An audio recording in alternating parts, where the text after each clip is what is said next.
वतन की मिट्टी से बढ़कर कोई सम्मान नहीं है, कि वतन की मिट्टी से बढ़कर कोई सम्मान नहीं है, भारत देश से बढ़कर मेरे दिल में कोई नाम नहीं है।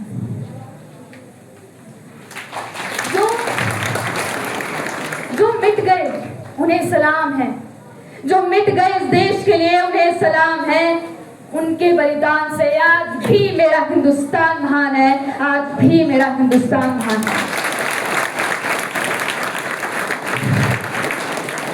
सुप्रभात आदरणीय प्रधानाचार्य महोदय, सम्मानित शिक्षकगण और मेरे सभी प्रिय साथियों।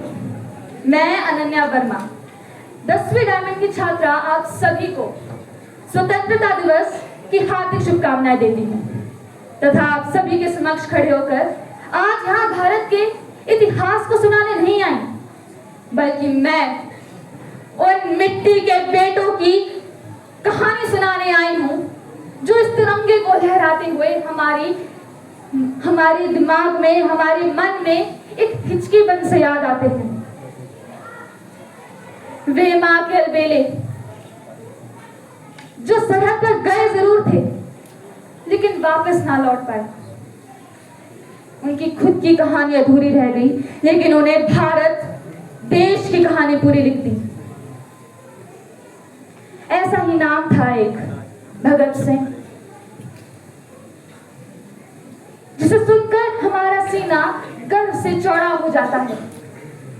जिस उम्र में आज की पीढ़ी का युवा अपने भविष्य का सपना देखता है, उस उम्र में भगत सिंह ने अपने पूरे देश के भविष्य का सपना देखा था। चंद्रशेखर आजाद, जिन्होंने अपने नाम को केवल नाम ही नहीं बल्कि अपनी प्रतिज्ञा बना ली थी।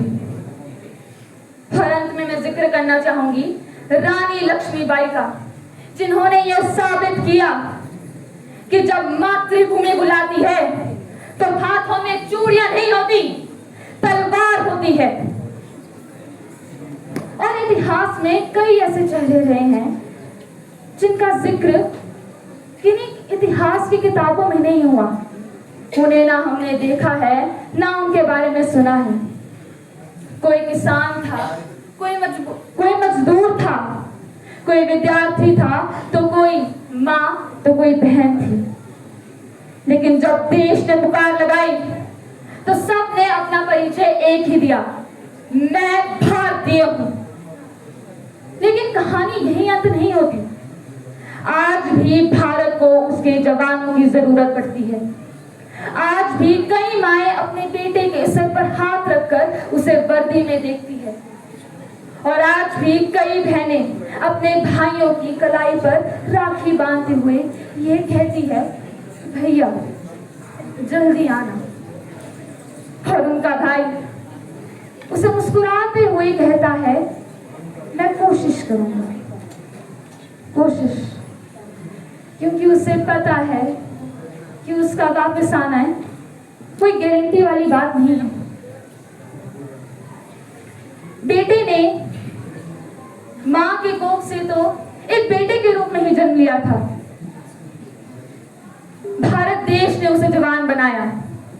आप ही सोचिए उस घर के हाल जहां दरवाजे पर हर एक दस्तक उम्मीद का प्रतीक होती है, जहां मां फोन की हर एक घंटी से चौंक जाती है, और जहां बहनें वो राखियां संभाल कर रखती है और मन ही मन सोचती है कि काश भाई इस बार रक्षाबंधन के लिए जल्दी वापस आ जाए।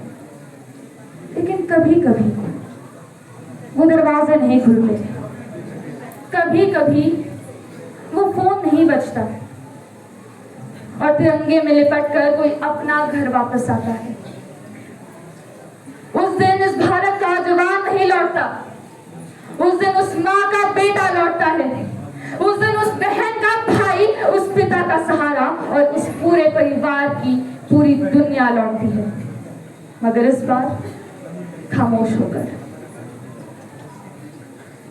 देश के लिए मरना केवल जवानों का बलिदान नहीं है, इसके साथ उसका पूरी परिवार अपना एक हिस्सा इस देश को दे देता है।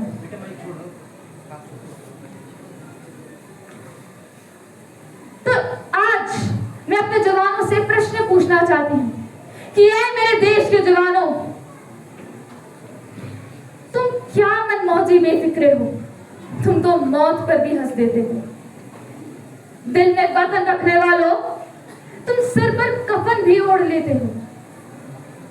तुम्हारे बिना ये दुनिया वीरान सी होती, कि तुम्हारे बिना ये दुनिया वीरान सी होती।